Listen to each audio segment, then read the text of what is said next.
What's going on, everybody, and welcome to another episode of the Other Side of the Firewall podcast, where we talk about the latest and greatest in cybersecurity news, as well as we highlight those movers and shakers and glass ceiling breakers, those people of color who've made it to the other side of the proverbial firewall. My name is Ryan Williams, and as always, I'm joined by Shannon Tynes. What's up? What's up? And special co-host Ieshea Hollins. Hello. What's going on? So Levon can't make it this week. We asked Ieshea if she could pop in, and she graced us with her presence. Please tune in to Wednesday's episode where we have a very good discussion on Microsoft. Aisha's a part of the discussion. Obviously, today we're going to do the weekly rundown. So we talk about a bunch of different stuff. A longer form podcast. Tune in Monday and Tuesday where Shannon and I discuss some stuff the DOJ did with the dark web to shut down some drug running, as well as on Tuesday we discussed Android and how there's 151 apps out there which could be stealing your data. So definitely tune in for that. This episode, again, this is a very long form. Please stick through it. We go a little bit longer, so those other episodes are roughly 10 to 12 minutes, right? But this one we go for a little bit, decompress, get some stuff off our chest, and just talk about our week. So with that being said, I give it to Ieshea. How's your week been, and what have you been doing? Hi Ryan, thank you so much. I'm so pleased to be here. It has been it's been a great week though. We've been wrapping up National Cybersecurity Awareness Month. So we know like October is all National Cybersecurity Awareness Month. And so we've had conferences. We did a conference, or I hosted a conference in the Texas area entitled The Techdemic, where we actually talked about, some of the impacts that the pandemic had to our businesses, with regards to having to take all of their employees. They went home, they went online, right? And so you had to start dealing with all that came with making sure, were the VPNs right? Were they on the right network? Is there still privacy around their data? Do they have enough bandwidth? So there were so many things that we kind of talked about. We talked through, some of the things that are going on with the Department of Homeland Security, so it was some good topics. We even discussed like Zoom fatigue, how that is impacting our workforce, right? Because it's like, we thought we were tired in the office going from meeting to meeting to meeting. And now it's Zoom call to Zoom call. And all of the ways it's, it tires your eyes. It makes you're way more active, right? You having to focus and all of that means. So it was I think it was a really good event, well attended. So that just was one of the things that I got into this week. The other thing was in my just working with various people as I talk through cybersecurity. And I've said this a couple of times on your show when I've been on, has been, just not having the understanding what cybersecurity is and how it impacts us. We hear the word, we may or may not know the official definition of what cybersecurity is, but what we don't do is, how does that affect me? So it's like, can you make it make sense for me, right? And so what I did was I created a course where we are teaching initially, and that's the first one, was to teach parents what it meant to, have these conversations in our home around internet safety for our children. And so we're dealing with everything from, what does it look like if your child is being groomed? One of the things that I said in my class today, we have a whole show called Catfished, right? Where there are adults that are having conversations with other adults and actually being fooled that these are real people.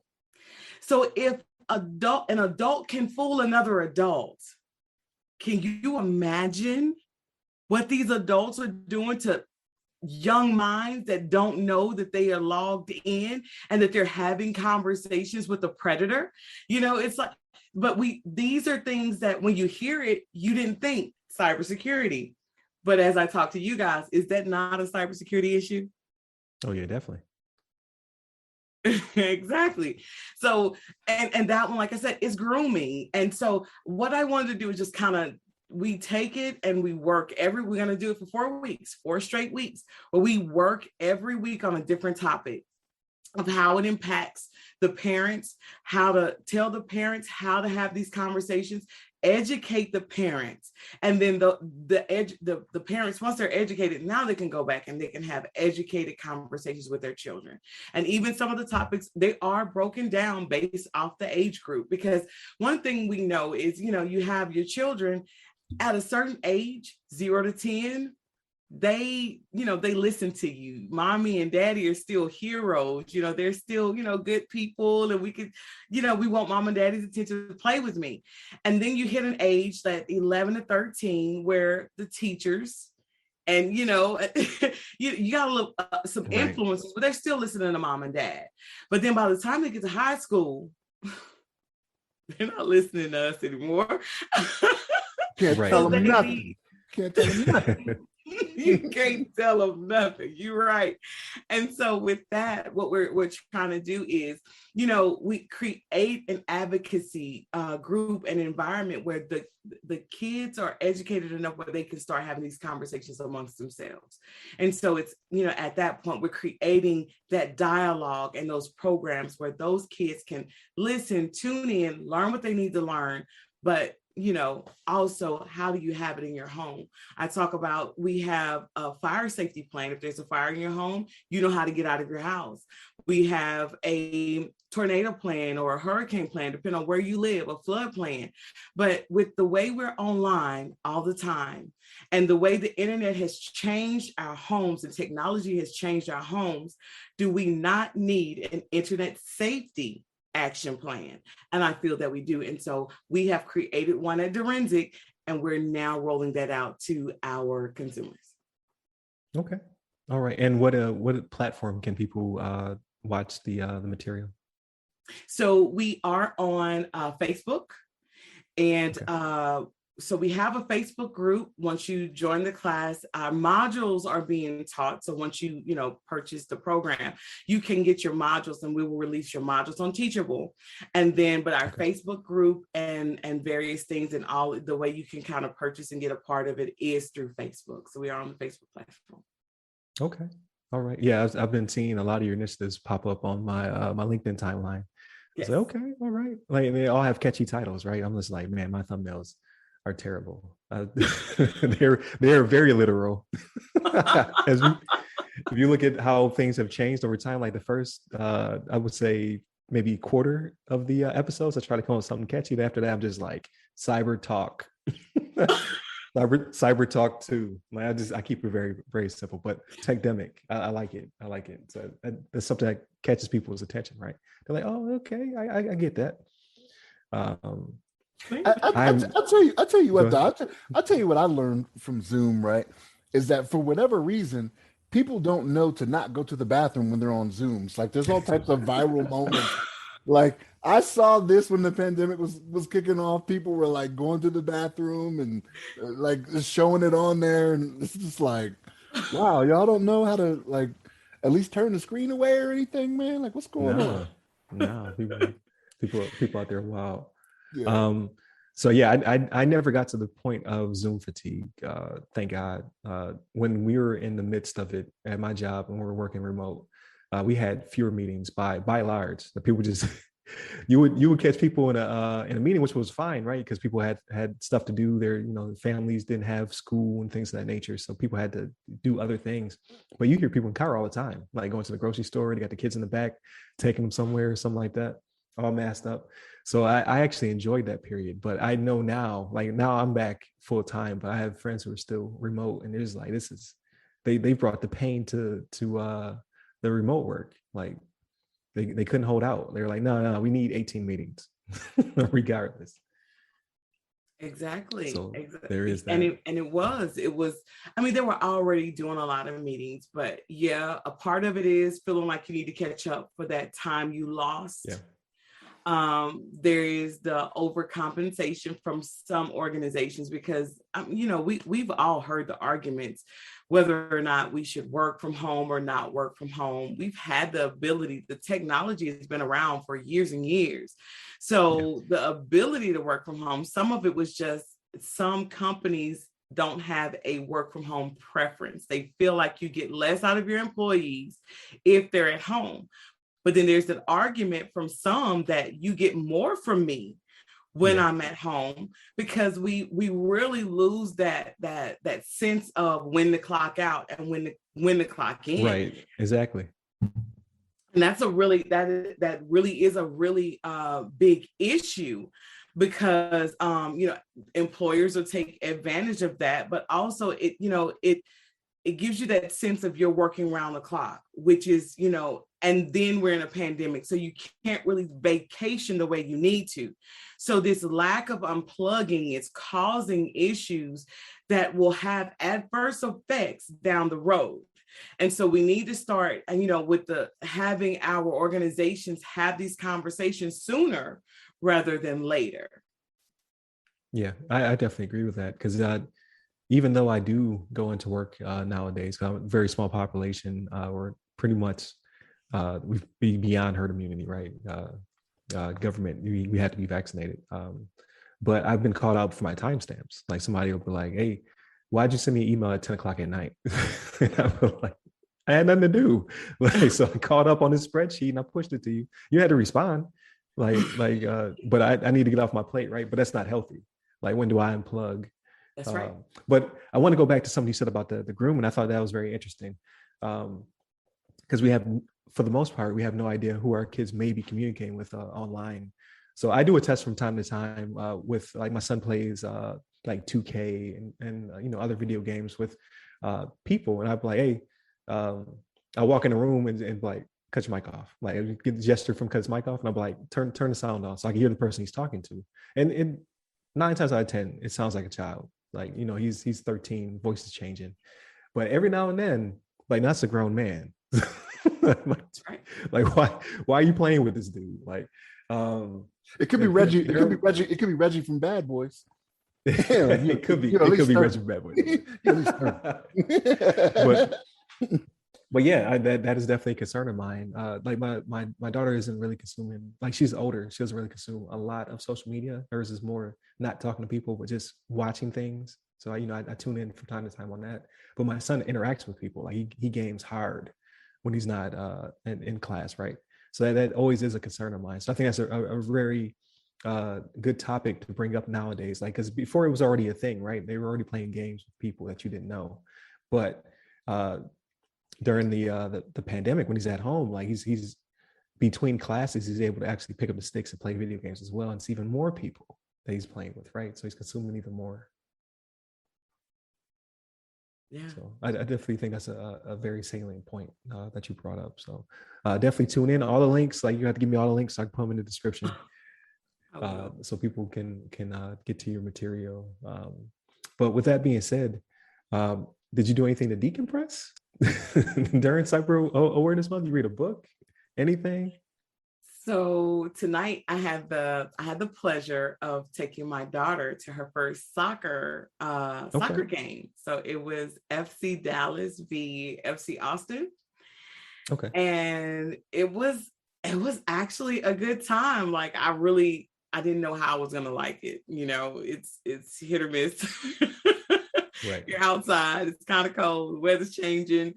But she's in love right now. Like, that's her thing. Like, she's so in love with soccer. And so we got out there and we were able to watch it. And I know this is probably going to get me really kind of beat up. I'm on a show with some guys, but I actually liked it more than football, because I was like, you can understand it better.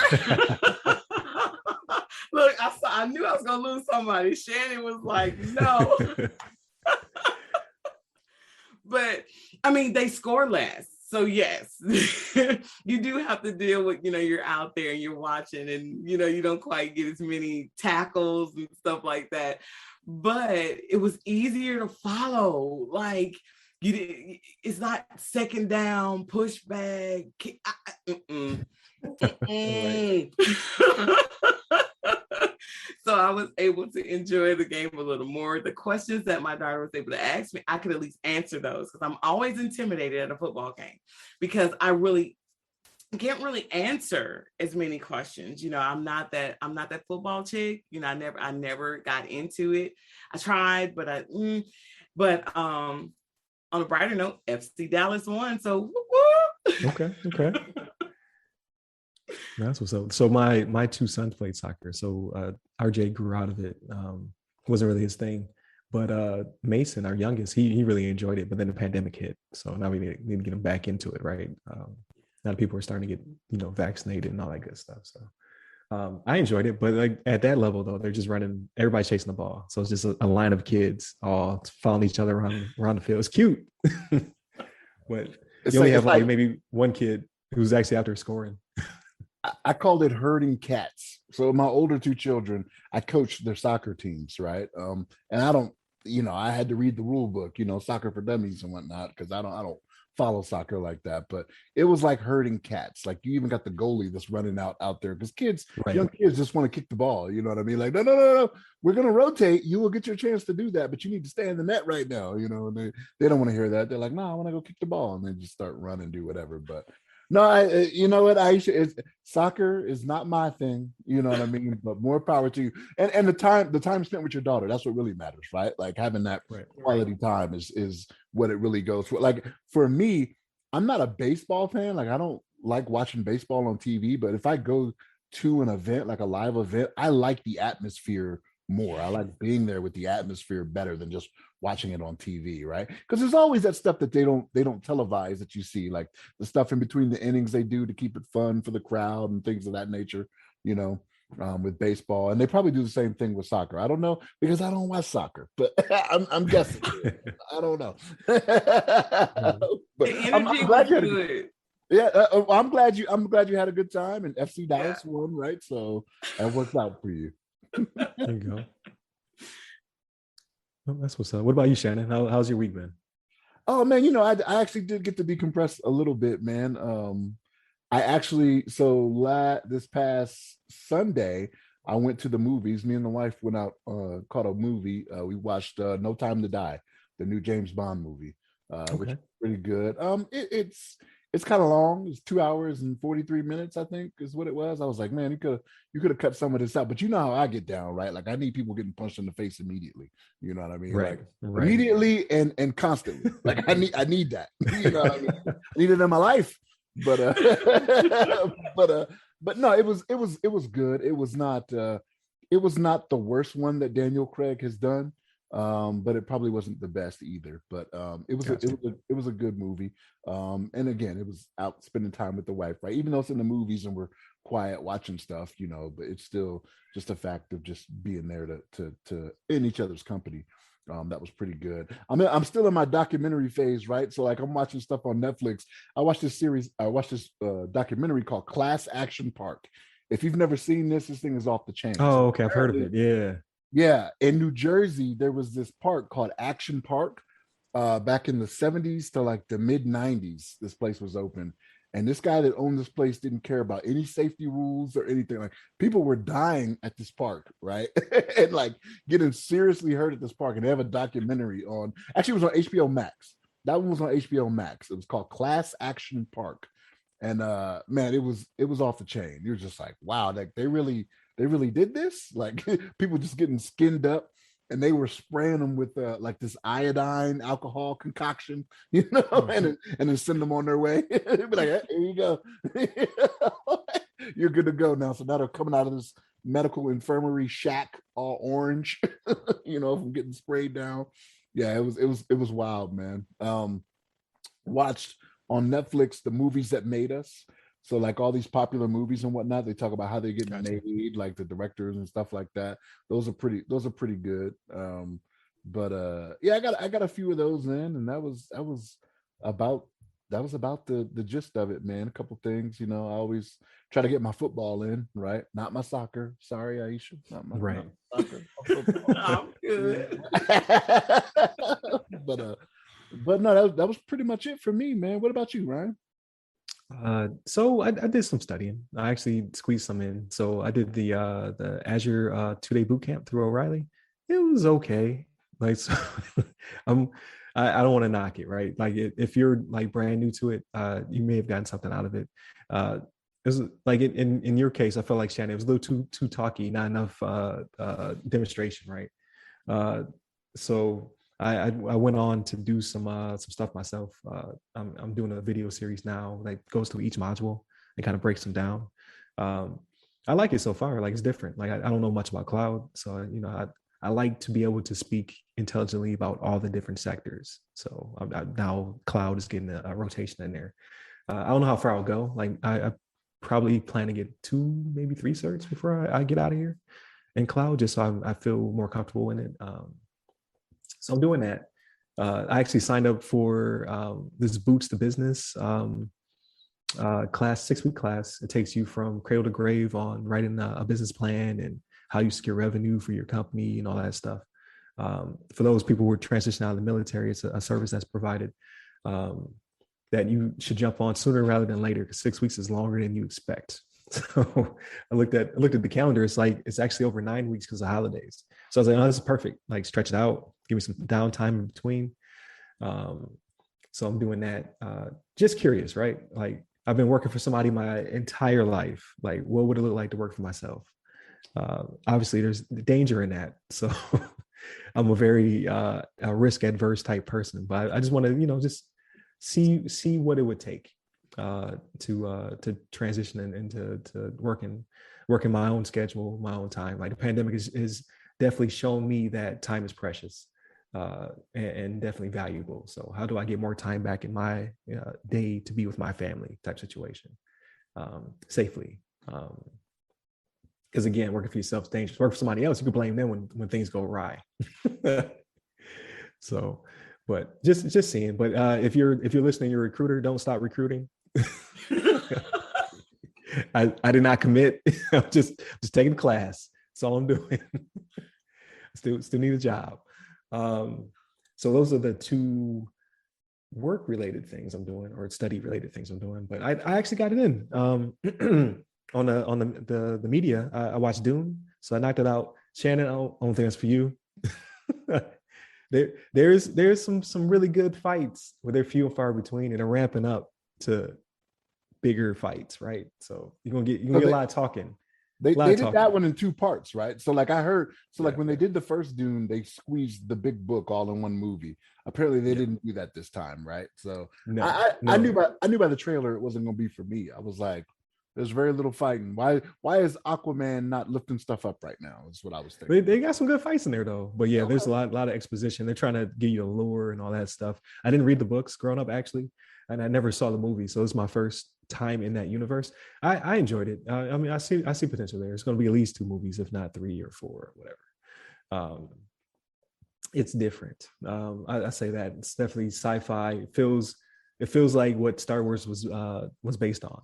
So it came out before Star Wars, but it feels very Star Wars like. So I watched that on HBO Max. What else did I watch? I watched Star Trek Picard. Like, I'm deep into that one. Like, so as a kid, I watched Star Trek Next Generation. So you had Captain Picard and all those people. So this is them, I don't even know, like 20 years later or something like that, 20, 30 years later, in far future. It's really good. Like the cameos, like you'll be watching, you'll be like, I know that character. And then they'll do like a flashback or something like that to remind you who they were. I'm like, okay, it's real nostalgic for 80s, 90s kids. I would suggest watching it if you're a Star Trek fan. But yeah, just randomness, right? Watching the Boondocks, stuff like that. Like whatever it takes to decompress after work. You know what I mean? Like, I'm gonna play a game. I never wind up playing them. So I usually wind up YouTube or Netflix, Amazon Prime. Oh, that was the other. I watched a movie yesterday called Vivarium. It's got Jesse Eisenberg, and I can't remember the actress's name. She's I think she's Irish. Irish director. Very weird. I don't know if you'd be down for it. I'm big into sci-fi. It's a sci-fi horror, but it's not scary. It's more creepy, and very little action, Shannon. Well, but if you say it's weird, I'm staying away because yeah, I liked it. I liked it. You know, I like the weird movies though. Yeah, the weirder the better for me. But it mirrors a lot of U.S. stuff though. Like that's what blew me. Where they're not specifically talking about these themes, but it talks about the housing crisis. It talks about suburban life. It talks about the influence you have on your child.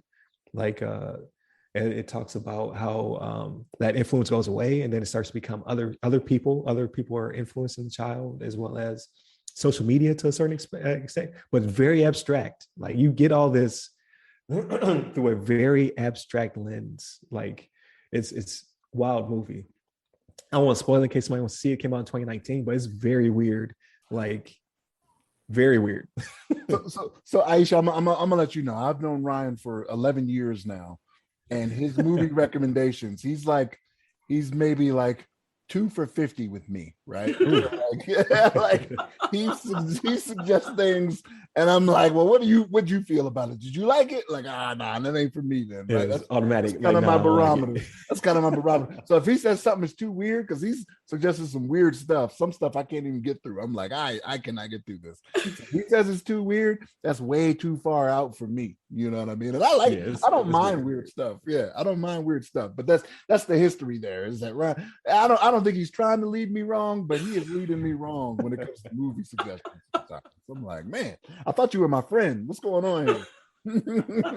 I like that weird stuff. But yeah, it's if you have not watched it, I'd say give it a chance. If you like sci-fi, if you like horror sci-fi, which is always strange. But this movie is a metaphor of a lot of different things that apparently are impacting Ireland just like they're impacting the United States.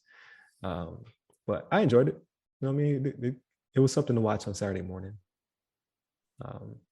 But I got to gear up, man. Like I think my class starts on the 16th, so I'm just trying to jot down some ideas for I thinking about consulting, thinking about it. So write down some ideas of what that would look like if I were to try to transition into that. So we'll see how it goes. By the end of those 6 weeks, I'm gonna be like, nah, not for me. The end of those 6 weeks, I'm holding on to my chair, trying not to talk. I'm like, oh. At the end of those 6 weeks, you're right. You might be nah.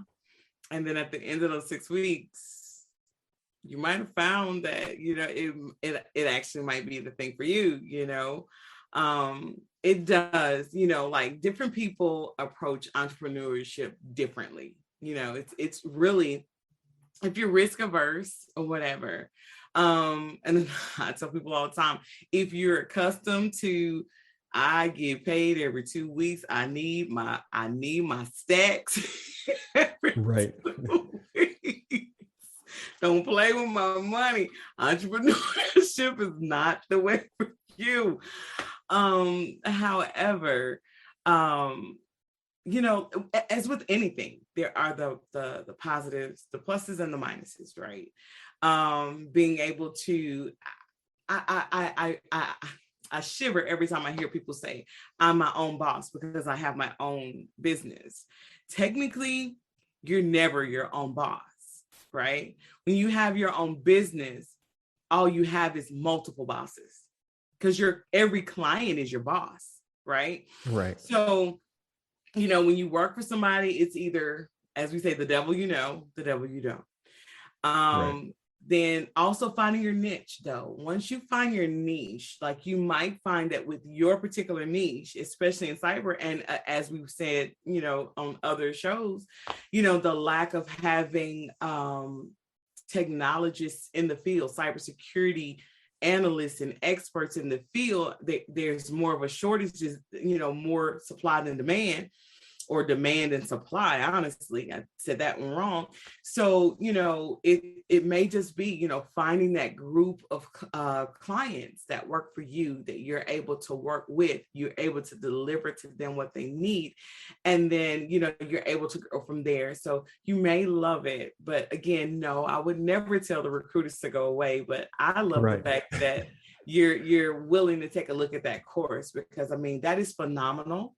I love that the military provides that to you guys. That was the other thing I saw that the military would do, was like pay for certain certifications. And, I really, I'm really in awe. I love to see that they're, get you guys prepared to go back into civilian war. But I think you may like it more than you know. Right. So yeah, we'll see. I definitely want to give it a try. Like the longer you stay in, the more you're like, man, if only I could just work for myself. Because we have multiple bosses as well, right? Everybody who outranks me is my boss technically, to a certain degree, right? So it's like, how would it feel to not have to deal with as much of that landscape, as well as getting time back? It's the most important for me. Because I have been away from my family for some time now, and I left at the beginning of the pandemic. So that was nothing but time with my family, right? Because we were down to like 25% manning. And like I said, you could literally, I can just go to the grocery store. Like, okay, I'll take this conference call on my way to Publix or whatever. So how do I get that? How do I get something that's similar to that? Because I really enjoyed it, but obviously it was safe. Like my paycheck never changed. So there is that as well. But again, there's advantages. Like when you retire from the military, as Shannon could tell you, like medical is not as much of a concern, because that's always going to be there if you so choose to keep that. You obviously are still getting a annuity to a certain extent. You're getting that retirement check, so you always have something in case times get hard and whatnot. And then, like you said, the military paid for all my certifications, so I've never paid for a certification on my own pocket. They provide me the time, the resources, and they pay for it. So I have a leg up in certain instances, but I also have not had a job outside the military for almost 20 years. I just recently started teaching and what have you. So I'm dipping my toe back in, to the workplace before I get to the workplace. So I'm interested. Like it's another resource. They say, hey, you want to take the education track, or you want to take the entrepreneur track? I was like, well, I got the education, so let me experiment and what have you. So we will see. I will keep you posted. Please do. I would love to follow along on that journey, because for me, it really was. It was a difficult. It wasn't so much difficult. I don't think that's the word for it, but it was definitely challenging. Knowing that you have a family. I work for corporate. I was doing well. And then you have to make a decision. It's like, okay, do I trust myself? Do I step out on faith? And do I go out? Because like I said, for me, I identified a need. Like there was not digital forensics. There was not cybersecurity for the private, like for just regular people to just kind of walk in and say, hey, I need help. Right. And, but in my case, when I went out, I did it, but I did it ahead of the curve and ahead of all of the people understanding what digital forensics and cybersecurity were, right? So I'm out there and I'm going down this path with this machete, and I'm like, right. and so that'll give you burnout in a way, because you feel like you start questioning a lot of things, like, did I make the right decisions? But at the same time, it's very rewarding to know you control certain aspects of what you do, but then, like I said, there's safety, and I know with my check coming, my dude, I'm telling you, there are some days I'm like, what did you do and why? So Got you. No, that's good. That's good for anybody listening who's thinking about it, right? Because we talk a lot about on our show trying to open up the field, get more people in. So we talked to a lot of people who are trying to get entry level and whatnot. But there are other people who listen who may already be in that on that path and like, you know what, I've been doing cyber, for X amount of years for someone else. Like what does it look like to own my own business, or to not necessarily just own it just by yourself? Like what if I go in with a business partner or right. things of that nature, right? So you kind of share that risk with someone else. Mm-hmm. So I think it's interesting. Like again, like maybe something we bring up in the future. Like after I get all of the resources and whatnot they give me, we come back to this topic and I can discuss what they taught me, and you can tell me what the real world looks like. I can't. So I'll happily do that. Just remember, right. If you're out here on your own, you wear all the hats. Right. Oh, right. So that part is like that part doesn't really bother me, but like you said, it's where's my money at? Because it's stable. I've had stable income for almost 2 decades, right? So that is a transition. Paycheck never, not once have they been like, oh yeah, we didn't deposit that money in the account. No, it's always there. It's always there. It's always consistent. So there is that. Yeah. But anything you want to talk about for the future? Put people on, because we'll have all your links in the description. So definitely, if you're listening, please follow Ieshea on all her social media accounts. Please go to her master classes. She's producing a lot of great content, and there will be a show in the future. We always talk about that every time you pop up.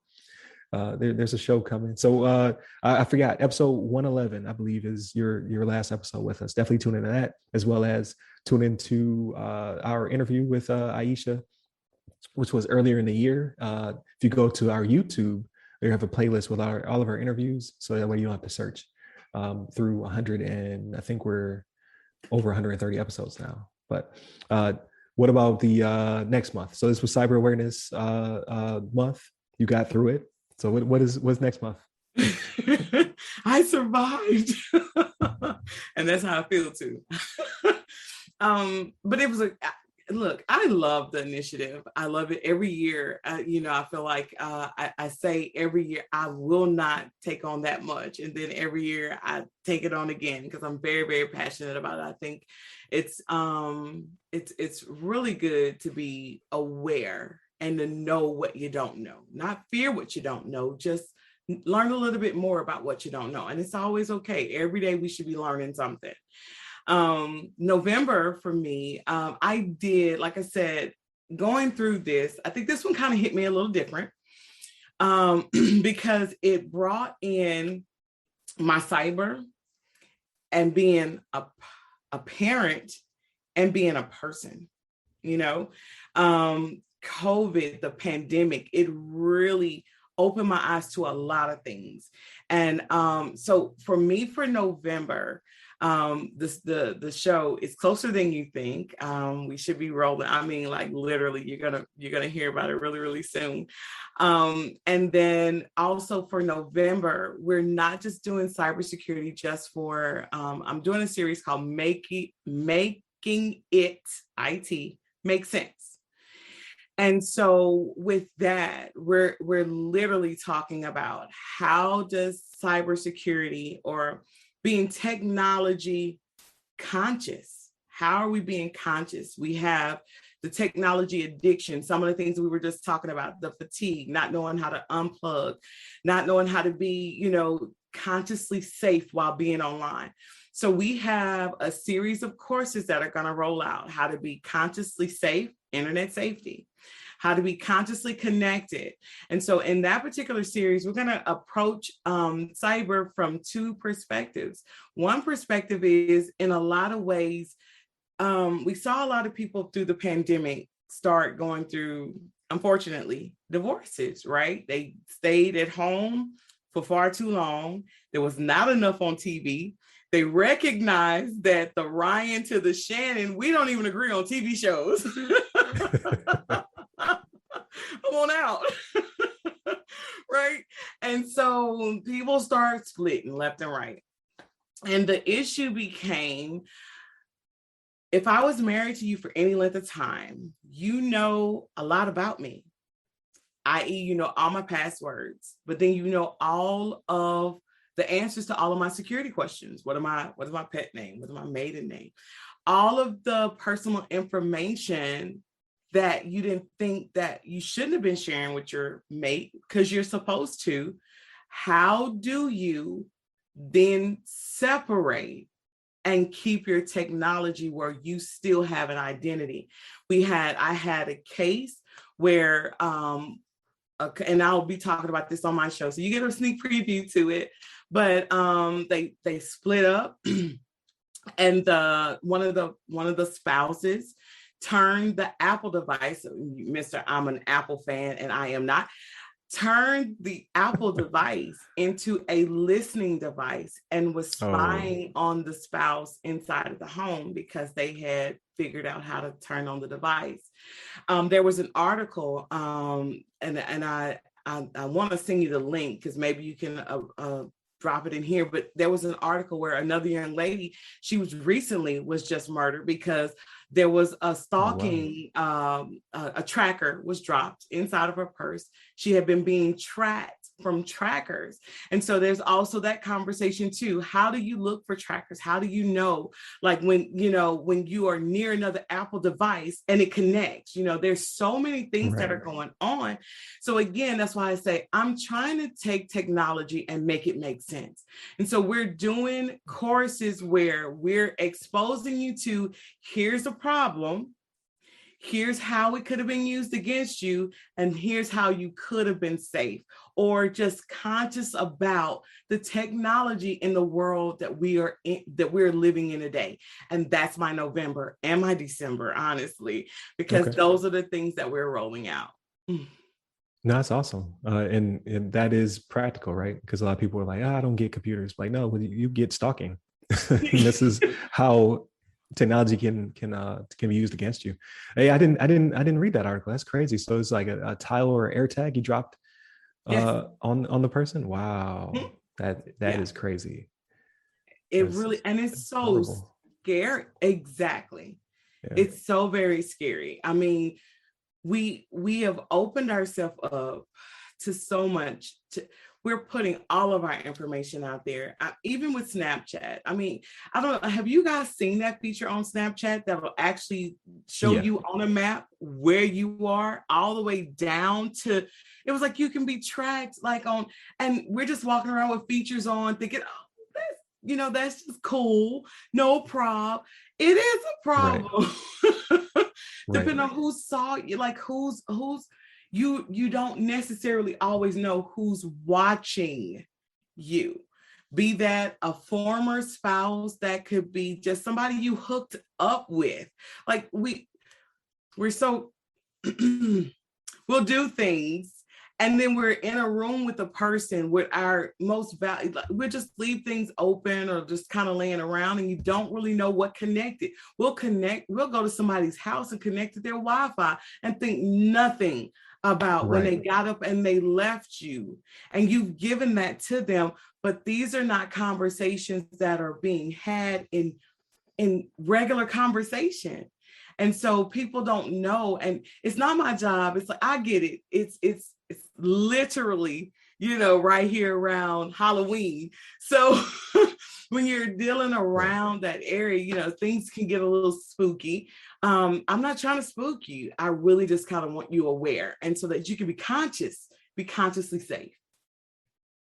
No, that's awesome. I think we did talk about the Snapchat feature, because I remember Shannon was very adamant about it, because he'll do the social medias, just in the protection of your kids, right? Like, because everybody's not your friend, and they just like, oh, I have so many friends. Like, those aren't your friends. Those are you don't even know who that is. Like, those are potential attack vectors, is what those are. Right. Right. Exactly. So no, that's great. And again, it's practical, like things that people are doing, like with the Wi-Fi thing. I always do the opposite. Like when I teach it, I do the opposite. I'm like, because there was a funny Vine where there's a couple and they go to his friend's house and they go knock on the door and their phone chimes because it connects to the Wi-Fi because he's been there before. It's 7 seconds, but it's hilarious to me because I get it, right? I'm like, oh, Dora kicked in. She got a new IP address because she's been there before and recognize her device. But other people were just like, I don't get it. And then you explain to them like what just happened. Like in that 7 seconds, you found out that your significant other is for the streets. So, so I think that's pretty cool. Like when you can take something that is either humorous or practical, and then you can show like this is how technology makes it happen. So I think that's a great initiative, and I can't wait to hear more about it on your show. Oh my, yes. And we will definitely advertise it once you start to publish. Thank you. I appreciate that so much. No problem. But I think it's time to land this plane. It's been a great episode. I thank you so much for popping in. You're the very first person to be on multiple episodes in 1 week. So you definitely honorary co-host. You christened the weekly podcast to let other people in. Like we might have Gabe on or somebody like that as well in the future. But you're definitely a busy person. So next time we can get you on, it won't be as short notice. I promise. It won't be like, hey, can you be on next 7 hours? So we'll definitely schedule out a little bit further because I know you're busy, but it was a great episode. I will this will be one of the first weekly rundowns that I will publish part of it on LinkedIn just to give people a taste, like that first 10 minutes to get them to pull them over because you can't have more than a 10-minute long video on LinkedIn. But thank you, Shannon. Thank you, Ieshea. Again, always a great to have you on the show, Ieshea. Shannon, he's cool. He's around.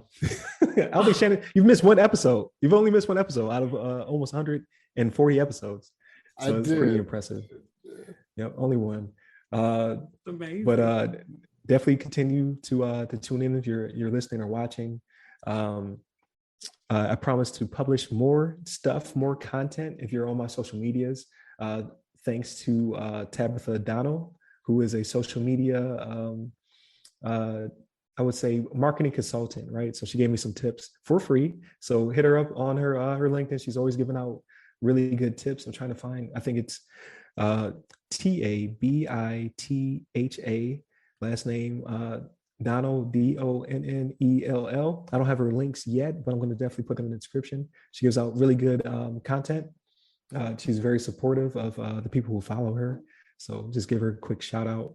And I'll put her in the description in case you didn't make it to through the 45-minute episode. Shame on you.